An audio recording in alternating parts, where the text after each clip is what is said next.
అపొస్తల కార్యములు 5వ అధ్యాయము. అననీయ అను ఒక మనుష్యుడు తన భార్య అయిన సప్పీరాతో ఏకమై పొలమమ్మెను. భార్య ఎరుకనేవాడు దాని వెలలో కొంత దాచుకుని కొంత తెచ్చి అపొస్తలుల పాదముల యొద్ద పెట్టెను. అప్పుడు పేతురు, అననీయ, నీ భూమి వెలలో కొంత దాచుకుని పరిశుద్ధాత్మను మోసపుచ్చుటకు సాతాను ఎందుకు నీ హృదయమును ప్రేరేపించెను? అది నీ యొద్దనున్నప్పుడు నీదే కదా, అమ్మిన పిమ్మట అది నీ వశమై ఉండలేదా? ఎందుకు ఈ సంగతి నీ హృదయంలో ఉద్దేశించుకున్నావు? నీవు మనుష్యులతో కాదు, దేవునితోనే అబద్ధమాడుతావని వానితో చెప్పెను. అననీయ ఈ మాటలు వినిచూనే పడి ప్రాణము విడువగా వినిన వారికందరికీ మిగుల భయము కలిగెను. అప్పుడు పడుచువారు లేచి వానిని బట్టతో చుట్టి మోసుకుని పోయి పాతిపెట్టిరి. ఇంచుమించు 3 గంటల సేపటికి వాని భార్య జరిగినది ఎరగక లోపలికి వచ్చాను. అప్పుడు పేతురు, మీరు ఆ భూమిని ఇంతకే అమ్మితిరా? నాతో చెప్పుమని ఆమెను అడిగాను. అందుకామె, అవును, ఇంతకే అని చెప్పెను. అందుకు పేతురు, ప్రభువు యొక్క ఆత్మను శోధించుటకు మీరెందుకు ఏకీభవించితిరి? ఇదిగో, నీ పెనిమిటిని పాతిపెట్టిన వారి పాదములు వాకిటినై ఉన్నవి, వారు నిన్నును మోసుకుని పోవుదురని ఆమెతో చెప్పెను. వెంటనే ఆమె అతని పాదముల యొద్ద పడి ప్రాణము విడిచెను. ఆ పడుచువారు లోపలికి వచ్చి ఆమె చనిపోయినది చూచి ఆమెను మోసుకుని పోయి ఆమె పెనిమిటి యొద్ద పాతిపెట్టిరి. సంఘమంతటికిని ఈ సంగతులు వినిన వారికందరికీ మిగుల భయం కలిగెను. ప్రజల మధ్య అనేకమైన సూచక క్రియలను మహత్కార్యములను అపొస్తలుల చేత చేయబడుచుండెను. మరియు వారందరూ ఏకమనస్కులై సొలొమోను మంటపములో ఉండిరి. కడమవారిలో ఎవడునూ వారితో కలుసుకునుటకును తెగింపలేదు, కాని ప్రజలు వారిని ఘనపరచుచుండిరి. పురుషులను స్త్రీలను అనేకులు మరి ఎక్కువగా విశ్వాసులై ప్రభువు పక్షమున చేర్చబడిరి. అందుచేత పేతురు వచ్చుచుండగా జనులు రోగులను వీధులలోనికి తెచ్చి వారిలో ఎవని మీదనైనను అతని నీడ అయినను పడవలనని మంచముల మీదను పరుపుల మీదను వారిని ఉంచిరి. మరియు యెరూషలేము చుట్టూ నుండి పట్టణముల జనులు రోగులను అపవిత్రాత్మల చేత పీడింపబడిన వారిని మోసుకుని కూడి వచ్చిరి. వారందరూ స్వస్థత పొందిరి. ప్రధాన యాజకుడును అతనితో కూడా ఉన్న వారందరూ అనగా సద్దెకయ్యుల తెగవారు లేచి మత్సరముతో నిండుకుని అపొస్తలులను బలాత్కారముగా పట్టుకుని పట్టణపు చెరసాలలో ఉంచిరి.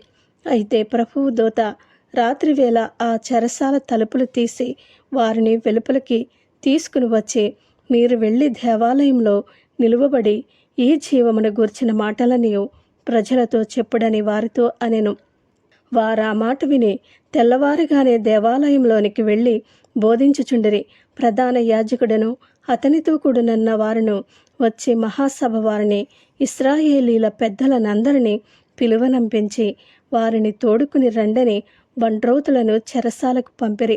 బంట్రౌతులు అక్కడికి వెళ్ళినప్పుడు వారు చెరసాలలో కనబడనందున తిరిగి వచ్చి చెరసాల బహుభద్రముగా మూసియుండుటయు కావలివారి తలుపుల ముందర నిలిచియుండుటయు చూచితిమి. కాని తలుపులు తీసినప్పుడు లోపల మాకొకడైనను కనబడలేదని వారికి తెలిపిరి. అంతటా దేవాలయపు అధిపతియు ప్రధాన యాజకులను ఆ మాటలు విని ఇది ఏమవునో అని వారి విషయమై ఎటూ తోచక యుండిరి. అప్పుడు ఒకడు వచ్చి, ఇదిగో, మీరు చెరసాలలో వేయించిన మనుష్యులు దేవాలయంలో నిలిచి ప్రజలకు బోధించుచున్నారని వారికి తెలుపగా అధిపతి బంట్రౌతులతో కూడా పోయి ప్రజలు రాళ్లతో కొట్టుదురేమో అని భయపడి బలాత్కారం చేయకే వారిని తీసుకుని వచ్చెను. వారిని తీసుకుని వచ్చి సభలో నిలువబెట్టగా ప్రధాన యాజకుడు వారిని చూచి, మీరు ఈ నామమును బట్టి బోధింపకూడదని మేము మీకు ఖండితముగా ఆజ్ఞాపింపలేదా? ఇదిగో, మీరు యెరూషలేమును మీ బోధతో నింపి ఈ మనుష్యుని హత్య మా మీదికి తేవలనని ఉద్దేశించుచున్నారని చెప్పెను. అందుకు పేతురును అపొస్తలులను, మనుష్యులకు కాదు, దేవునికే మేము లోబడవలను కదా. మీరు మ్రానును వ్రేలాడవేసి సంహరించిన యేసును మన పితరుల దేవుడు లేపెను. ఇశ్రాయేలునకు మారు మనసును పాపక్షమాపణను దయచేయుటకే దేవుడు ఆయనను అధిపతినిగాను రక్షకునిగాను తన దక్షిణ హస్త బలము చేత హెచ్చించి ఉన్నాడు. మేమును దేవుడు తనకు విధేయులైన వారికి అనుగ్రహించిన పరిశుద్ధాత్మయు ఈ సంగతులకు సాక్షులమై ఉన్నామని చెప్పిరి.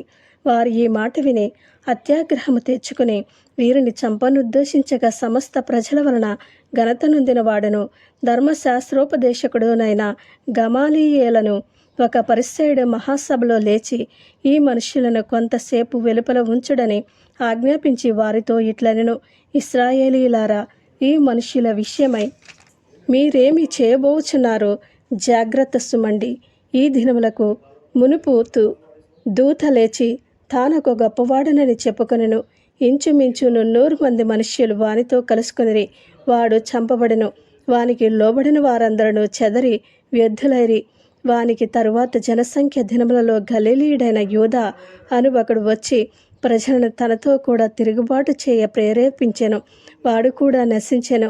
వానికి లోబడిన వారందరూ చెదరిపోయిరి. కాబట్టి నేను మీతో చెప్పున్నదేమనగా, ఈ మనుష్యుల జోలికి పోక వారిని విడిచిపెట్టుడి. ఈ ఆలోచన అయినను ఈ కార్యమైనను మనుష్యుల వలన కలిగినదాయన అది వ్యర్థమగును. దేవుని వలన కలిగినదాయన మీరు వారిని వ్యర్థపరచలేరు. మీరు ఒకవేళ దేవునితో పోరాడు వారవుదురు సుమి. వారతని మాటకు సమ్మతించి అపొస్తలులను పిలిపించి కొట్టించి యేసు నామమును బట్టి బోధింపకూడదని ఆజ్ఞాపించి వారిని విడుదల చేసిరి. ఆ నామము కొరకు అవమానము పొందుటకు పాత్రులని ఎంచబడినందున వారు సంతోషించుచు మహాసభ ఎదుట నుండి వెళ్ళిపోయి ప్రతిదినము దేవాలయంలోను ఇంటింటను మానక బోధించుచు యేసే క్రీస్తని ప్రకటించుచుండిరి. ఆమేన్.